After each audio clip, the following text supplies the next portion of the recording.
Muchas gracias, doctor López-Gatell. La siguiente, por favor. Vamos a presentar este sitio que ya todo el mundo conoce. Muy buenas tardes, tengan todos y todas aquí en Palacio y en sus hogares. El sitio es coronavirus.gov.mx. En la página principal hay una primera menú, hay un primer menú en donde dice a la izquierda hasta arriba de la página Datos. Ahí, si uno da clic sobre ese menú, se despliegan dos submenús. Uno de ellos nos trae a este sitio, que es el de datos abiertos, un tablero de control específico en el que nos apoyó el CONACYT a través de de sus diferentes instituciones públicas para diseñar este tablero de control.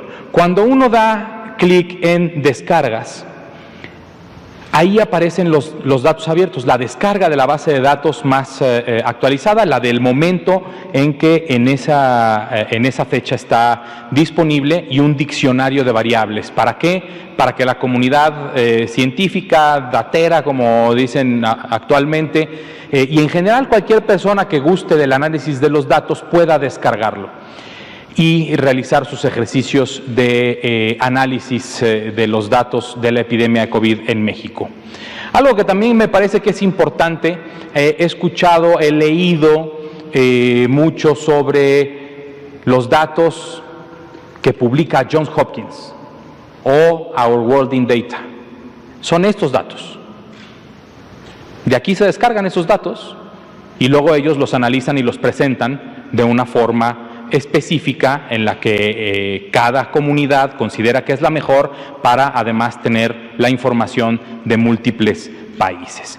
Entonces, este es un extraordinario ejercicio. Dije también anteriormente, cuando se toca el menú de datos y se abren dos submenús, uno es este y el otro es el de los datos o el tablero de control que diseñó el Sistema Nacional de Vigilancia Epidemiológica, la Dirección General de Epidemiología, que también tiene otro vínculo específico para la descarga de los datos abiertos. Como comentó y hemos comentado el doctor López-Gatell, es la primera vez que se pone a disposición los datos abiertos de personas, persona por persona, evidentemente anonimizado de acuerdo con la Ley de Protección de Datos Personales. Es la primera vez que se pone a disposición del mundo, de nuestro país, de todos los ciudadanos, esos datos que se generan en los estados de la República a través del Sistema Nacional de Vigilancia Epidemiológica. Este es el segundo sitio. Los lleva, a la hora de dar clic, los lleva a covid19.sinave.gov.mx y se despliega este tipo de mapas, gráficos por estado, por fecha. Hay diferentes formas de ir analizando y de ir viendo la información.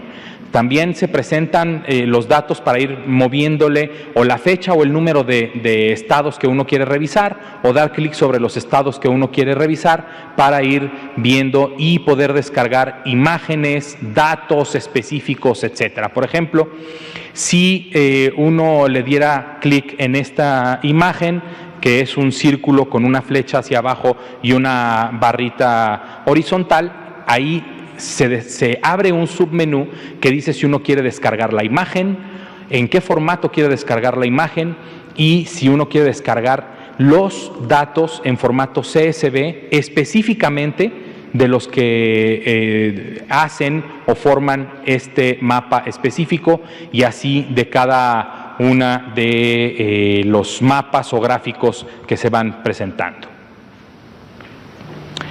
Ahora, hoy, como dijo el doctor, hoy es viernes de semáforo. Recordemos que se presenta cada 2 semanas.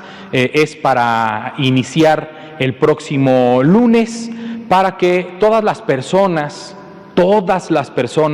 esto no es un asunto de gobiernos, no es un asunto de cómo se está comportando la política estatal o la política nacional, sino es una herramienta que nos sirve a todos y cada uno de nosotros en nuestro ámbito personal también.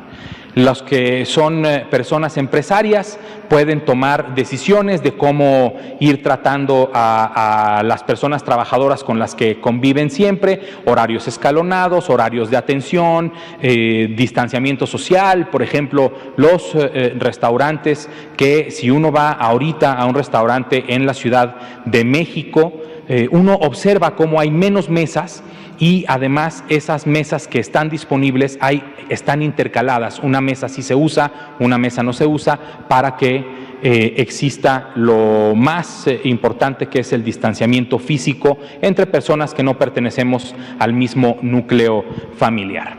Entonces, lo que vamos a ver ahorita es el mapa de cada color. Entonces, tenemos aquí 6 estados en color rojo, que lo que significa es el máximo riesgo epidémico para la población. Este color lo que representa es una incidencia alta, una tendencia en las hospitalizaciones que también puede ir a la alza. Es un conjunto, es este conjunto de los 4 indicadores que hemos presentado aquí en diversas ocasiones, que en conjunto dan un resultado. Esto le debe servir. Aquí está refugio del Escuadrón de Salud, es el Escuadrón de la Salud, que representa al color rojo, al semáforo rojo, refugio, porque tenemos que estar todos en nuestros refugios, en nuestras casas.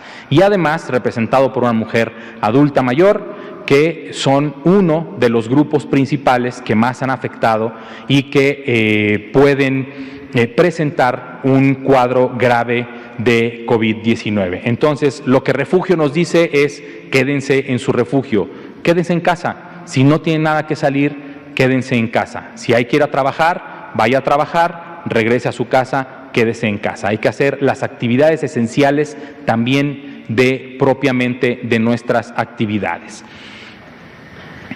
El color naranja, representado por prudencia, por eso se llama prudencia. Hay que ir avanzando un poco con prudencia. Aquí tenemos la mayoría de los estados de la República, es en donde el riesgo sigue siendo alto, es el riesgo de contagio. La velocidad de contagio es todavía alta, la incidencia también, la carga de la enfermedad. Entonces hay que tener prudencia a la hora de salir a trabajar. Hay que hacer ajustes en nuestra vida social y profesional para poder ir avanzando poco a poco a seguir disminuyendo el riesgo en el que estamos de contagiarnos, haciendo ajustes, utilizando como prudencia su cubrebocas, su careta, si así lo desean, o así está especificado en los lineamientos, por ejemplo, de las empresas en las que cada uno de nosotros trabajemos.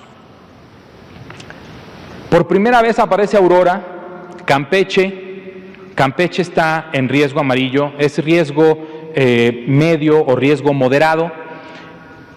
Aurora se presenta en Campeche, Esperanza se presenta en Campeche. Aurora representa el color verde. Esperanza se presenta en Campeche. Eso quiere decir que sí hay esperanza, porque esta epidemia está ya llegando a niveles en donde estamos descendiendo la curva epidémica, la velocidad de los contagios está disminuyendo y queremos llegar al menor de los niveles de contagio y de los riesgos epidémicos en nuestro país.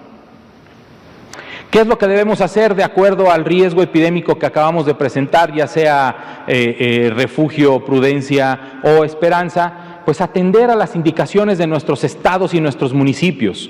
Los presidentes municipales, las presidentas municipales, nuestros gobernadores, la gobernadora de Sonora y la jefa de gobierno son quienes conocen mejor el territorio en cada uno de sus estados. Son quienes toman las decisiones, son las autoridades sanitarias, los y las titulares de los gobiernos estatales, son las autoridades sanitarias en ese estado y son quienes mejor conocen la dinámica poblacional y la forma en la que pueden ir abriendo y cerrando los espacios públicos, abiertos y cerrados, para poder ir transitando a esta disminución en el riesgo. Por favor, presten atención, busquen la información de sus estados y hagan caso a lo que las autoridades sanitarias estatales están planteando en la reapertura social y económica. Lo más importante también, hay que lavarse frecuentemente las manos, toser y estornudar en el ángulo interno de nuestros codos, o sea, la etiqueta respiratoria, usar el cubrebocas correctamente y mantener nuestra sana distancia.